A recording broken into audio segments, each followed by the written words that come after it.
Cube find out చేయండి. 176 bar 543 bar 11 bar. రెండు చుక్కలు కాబట్టి రెండు అంకెలు కాబట్టి బార్ పెట్టుకున్నాం. చెప్పండి అమ్మా ఏ మెథడ్ లో చేయాలి? LMR. Left middle right 6 digits moreover కాబట్టి ఫస్ట్ స్టెప్ ఏంటి చెప్పండి? R cube. స్టెప్ ఏంటి? 3 into r cube. yes first step వచ్చేసరికి r క్యూబ్, సెకండ్ స్టెప్ వచ్చేసరికి 3r స్క్వేర్. ఓకేనండి. 6 వచ్చేటప్పుడు ఏమొస్తుంది? యూనిట్ ప్లేస్ 6 వస్తుంది. yes 6 వచ్చేటప్పుడు 6 వస్తుంది. 11 ఏ ఫ్యామిలీలో ఉంది చెప్పండి? 2 ఫ్యామిలీలో ఉంది కాబట్టి ఎడం పక్క 2 ఉండాలి, కుడి పక్క 6 ఉండాలి. ఒకే ఒక ఆప్షన్ ఉంది. అప్పుడు ఏం చేస్తారు చెప్పండి? ఆప్షన్ టిక్ పెట్టుకో. ఒకే ఒక ఆప్షన్ ఉంది. ఎడం పక్క 2 ఉంది, కుడి పక్క 6 ఉంది. అదే ఎడం పక్క 2 ఉన్నాయి, 2 ఆప్షన్స్ ఉన్నాయి.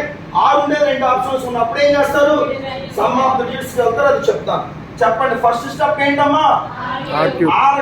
ఆర్ క్యూబ్ అంటే 6 క్యూబ్. క్యూబ్ అంటే 2 1 6. యూనిట్స్ ప్లేస్ ఏమొస్తుంది? 0. వచ్చిన 0 ఏం చేయాలి? Cancel.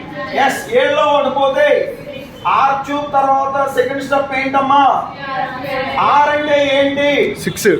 6 square m is gives rise to 6. 6 square m is gives rise to 6. R ఎంత? 36 మూడు ఎంత? 108. లేదా 36 ఎక్కం రాకపోతే కనుక 36 లో ఉన్న యూనిట్స్ ప్లస్ 6. 6 మూడు 18. మనకు కావాల్సింది 8 units plus only. 8 m is gives rise to 6. 8వ ఎక్కంలో 8 మల్టిప్లికేషన్స్ లో 6 వచ్చే ఛాన్సెస్ ఎక్కడ ఉన్నాయంటే కేవలం 2 దగ్గర ఉన్నాయి.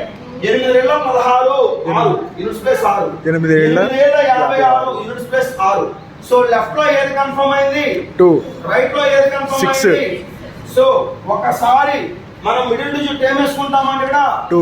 ఇంకో దగ్గర ఏం వేసుకుంటామంటే 7. ఇక్కడ చూడండి అమ్మా, ఇక్కడ సమ్ ఆఫ్ ది డిజిట్స్ ఎంత చెప్పండి? సమ్ ఆఫ్ ది డిజిట్స్ ఎంత? 15. 6 7 13 2 15. 15 అనేది ఎగ్జాక్ట్లీ డివిజిబుల్ బై 3. చెప్పండి ఇక్కడ సమ్ ఆఫ్ ది డిజిట్స్ ఎంత? 10. 10 అనేది ఇస్ నాట్ డివిజిబుల్ బై 3. ఇది మూడో ఎక్కంతో పోతుంది, ఇది మూడో ఎక్కంతో పోవట్లేదు. 2 మూడో ఎక్కంతో పోయినా సాధించలేము, 2 మూడో ఎక్కంతో పోకపోయినా సాధించలేము. ఎలా సాధించబడుతుంది? ఒకటి పోవాలి, ఇంకోటి పోకూడదు. ఒకటి పోవాలి, ఇంకోటి పోకూడదు. ఇది చూద్దాం. 1 1 2 2 5 7 7 4 11 11 3 14 14 1 15 15 7 22 22 6 28. 28 అనేది ఏంటి చెప్పండి? మూడో ఎక్కంతో పోతుందా పోవట్లేదు. 27 is exactly divisible by 3. 30 is exactly divisible by 3. కానీ 28 is not divisible by 3. ఇది మూడో ఎక్కంతో పోవట్లేదు కాబట్టి మనకి ఆప్షన్ కూడా ఏం తీసుకుంటాం అంటే మూడో ఎక్కంతో పోవాలి తీసుకుంటాం. ఒకవేళ ఇది మూడో ఎక్కంతో పోయే నంబర్ 27 30 వస్తే పోయేది మాత్రమే తీసుకుంటాం. పోయేదానికి పోయేది తీసుకుంటాం, అయ్యేదానికి అయ్యేది తీసుకుంటాం, అవ్వని దానికి అవ్వని తీసుకుంటాం. ఇక్కడ అయ్యేదా అవ్వలేదా? అవ్వలేదు కాబట్టి అవ్వని తీసుకుంటాము. గుర్తుపెట్టుకోండి. సో ఇది దీని ఆన్సర్. సపోజ్ ఇది దీని తర్వాత ఏంటంటే ఆప్షన్స్ మెథడ్ కూడా చెప్తాను, రాసుకోండి. ఓకేనా?